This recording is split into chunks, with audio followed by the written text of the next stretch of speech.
अगर प्रभु श्री राम के समय ये कानून होता और राजा जनक के समय ये कानून होता तो निश्चित तौर पर राम, लक्ष्मण, भरत, शत्रुघ्न और उनकी माताएं 498, 406 में अरेस्ट हो चुके होते, बंद हो चुके होते, उन्हें जमानत करानी पड़ती, उनका डीवी एक्ट पड़ चुका होता, उन पे 125 सीआरपीसी लग चुकी होती, उन पे आरोप लग चुका होता। राम, तूने जंगल जंगल मेरी लड़की को क्यों घुमाया?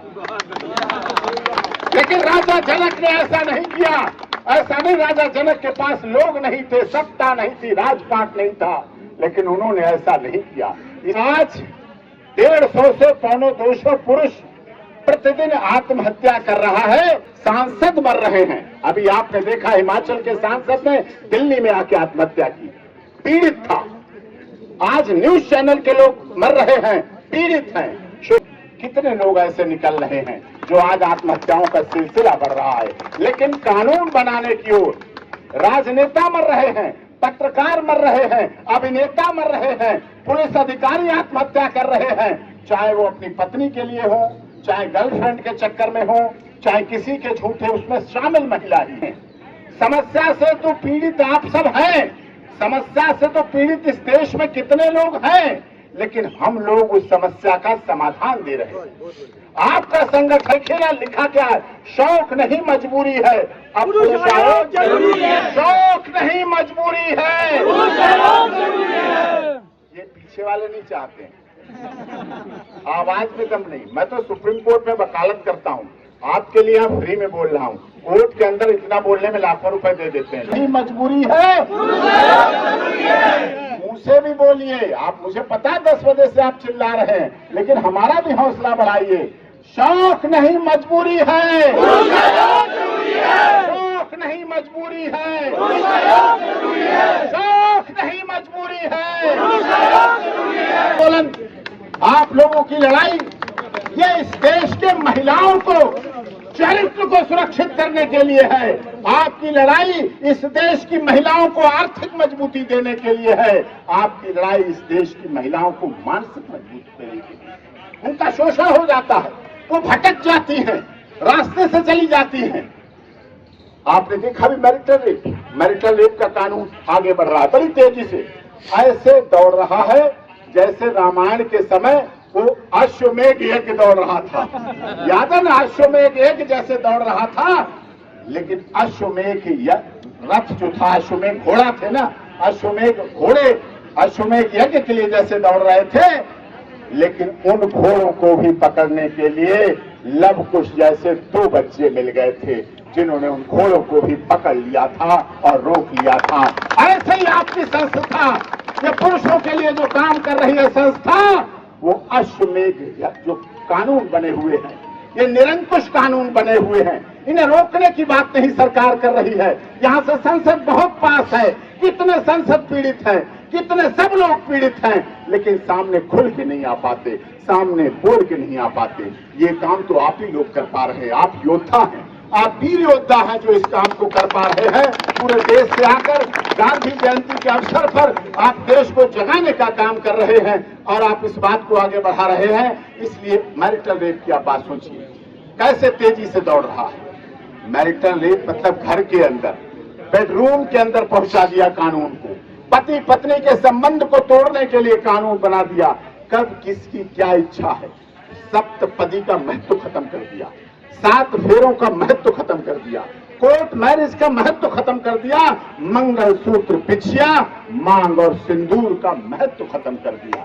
जिस अरमान से महिला मंगलसूत्र पहनती थी, जिस अरमान से पति सोने की अंगूठी से मांग भरता था और कहता था जा तुझे मैंने अर्धांगिनी बना लिया, और जो सप्तपदी 7 फेरे लिए जाते थे, हिंदू मैरिज में 7 फेरे लिए जाते थे। निकाह में निकाह नामा पढ़ा जाता है और कहा जाता है हाँ मुझे दिल, दिमाग और जुबान से निकाह कबूल किया हमने। वो कबूल नामा जो प्रभु परमात्मा ईश्वर अल्लाह खुदा और गॉड के बीच होता था, जो गुरुद्वारे में चुनरी उड़ा के गुरु ग्रंथ साहब के सामने शपथ ली जाती थी कि हाँ हमने तुम्हें पत्नी के रूप में स्वीकार किया, जो गिरजाघर के अंदर कैंडल के सामने, मोमबत्ती के सामने सफेद लिबास पहनाकर अंगूठी पहनाई जाती थी और कहा जाता था, हाँ हमने तुम्हें अपनी वाइफ के रूप में अंगीकार किया। ऐसे मिले क्यों? इन चारों धर्म जो हमारे देश में बड़े धर्म, इन धर्मों की जो सामाजिक परंपरा थी, जो शादी की परंपरा थी, हमारे जीवन की परंपरा थी, उस जीवन की परंपरा को तोड़ने के लिए इन काले कानूनों ने इस देश के घरों को बर्बाद करने का ठेका ले लिया।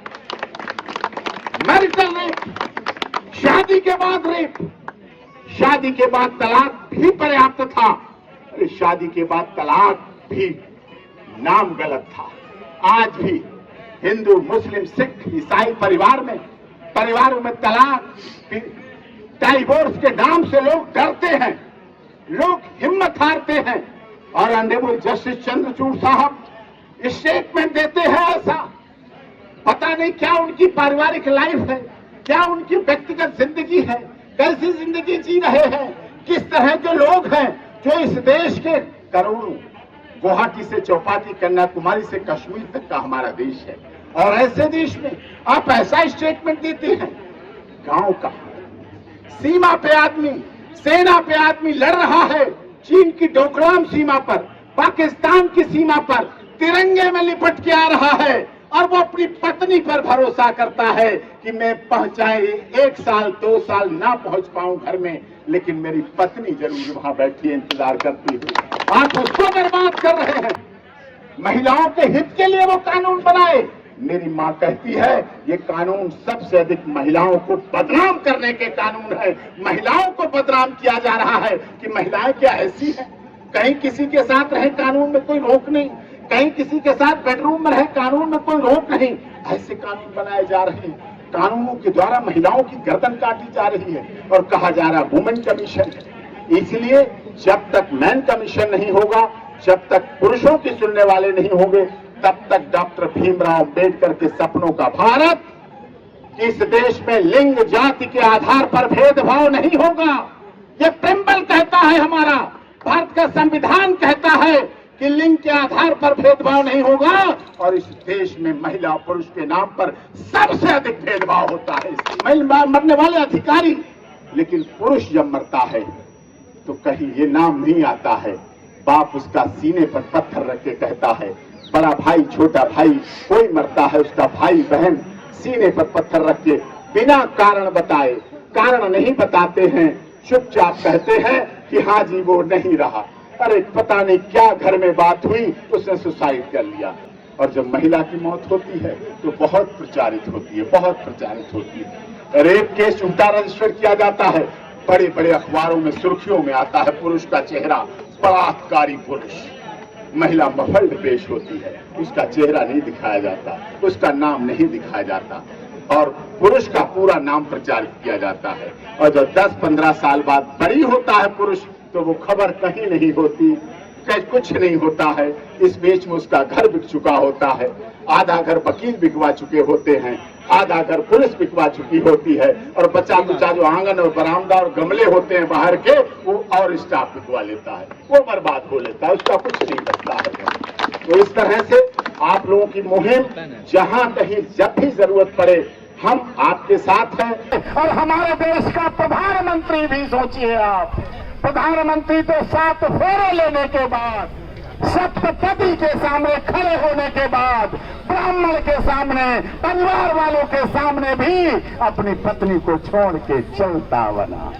उनकी पत्नी है, लेकिन कानून थोड़ा उनके दबाव में है। नहीं साहब, अहमदाबाद तो क्या, दिल्ली के पटियाला हाउस में भी 125 सीआरपीसी, मेंटेनेंस, टीवी एक्ट और रहने का प्रधानमंत्री निवास में, अगर प्रधानमंत्री निवास में मैंने केस न डाला होता तो मेरा भी नाम एपी सिंह ने। लेकिन वो इस समय इतनी सुरक्षा में रहती है कि महिला असली, इस देश के प्रधानमंत्री की महिला, सोचिए आप, पीड़ित है उसके लिए लोग बात नहीं करते हैं, लेकिन जो नकली पीड़ित महिलाएं हैं वो अपने हक के लिए केस में पहुंच जाती हैं। असली पीड़ित वो महिला है, इस देश के प्रधानमंत्री की महिला है, जो न खर्चा ले रही है, न तनख्वाह में से बांट रही है, न प्रधानमंत्री निवास में रहने आ रही है, न टीवी एक्ट डाल रही है।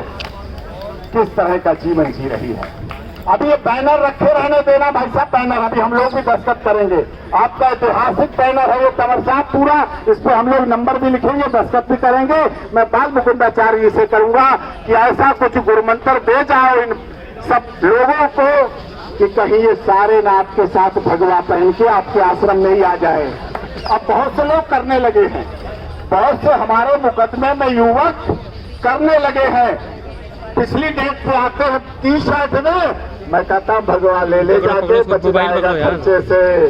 अगली डेट में लंबा तिलक, लंबे बाल और भगवा पहन के आता है, कोर्ट में कहता है बम बम भोले, बोल जयकारा शेरा वाली दा, जय दरबार की जय, जसाफी गति गए पानी में, ऐसी तैसी गई तेरा खर्चा, अब तो कोई न दिला सकता।